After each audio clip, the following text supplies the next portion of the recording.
This is Lisa from Mobile Tech Review, and it's the 2018 13 and 15-inch MacBook Pros. Again, less than a week ago we reviewed these, but they're back in the news again because why? Throttling. So Apple did a rare case of, just kidding, our bad. So they released the MacBook Pros, particularly the 15-inch MacBook Pros, with a little CPU throttling issue, which we mentioned in our Core i7 2.6 gigahertz review, which is this model here. You've seen videos about the Core i9 showing even more throttling, and some odd CPU utilization graphs, and numbers and performance in real-world tests, and even in Cinebench that weren't everything that we expected to see. So Apple said, oh, you know what? We forgot a digital key. Digital key is not normal parlance for these things. You should talk about ECC firmware, BIOSes, all sorts of things like that. Whatever it is they meant, they basically forgot to limit the TDP on these at all. On the 15-inch models, it seems like, well, not really at all, but they let them use a whole lot more watts of power than you really would normally do for this kind of laptop. So the result was kind of CPU throttling because they would get too hot really quick, and you see this bad performance. So they fixed that. It's an OS supplemental update, and that's macOS 10.13.6, available for download July 24th. And it's about 1.5 gigabyte download. It's pretty big, and it does indeed fix the problem. Now, in the 13-inch, we really didn't see that much of a problem to start with. We have the Core i5 model. It seems to be hitting the Core i7 models in the 15-inch and the Core i9 models in the 15-inch the most. But nonetheless, they say you should download if you have a 2018 MacBook Pro. So go ahead and do that. It's free. It's easy. Yeah.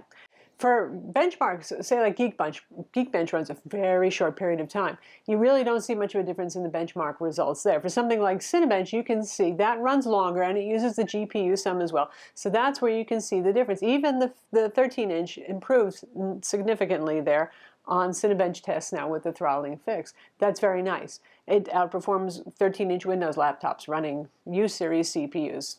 Good for it.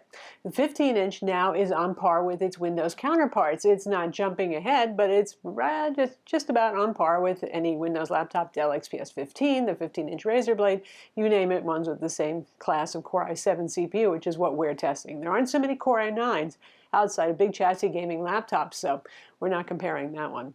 What really counts is real-world tests, especially because under macOS, where drivers are most optimized, there are very few benchmarks actually available, and what you really care about is real-world tests. So we ran our Handbrake encoding test with a 1 gig 4K file, and you can see the results and the improvements for both the 13 and the 15-inch. That's a significant improvement there.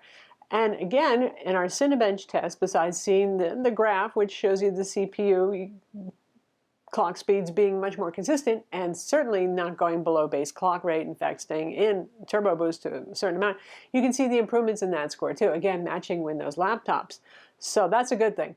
Now Adobe on a separate front has finally issued an update for Premiere Pro. O is poorly optimized for macOS, and in part because Premiere supports NVIDIA GPUs better than AMD, but there are significant gains there for Premiere Pro. Now, you know me, I actually recommend using Final Cut Pro if you're going to be using a Mac because it's just so much faster than Adobe Premiere is, but you see about a 30 to 40% improvement in Premiere time, so still not as fast as the Windows equivalent, but even some performance there. Separate from all this throttling fix, it's just that Adobe did address Premiere. So what's the takeaway from this?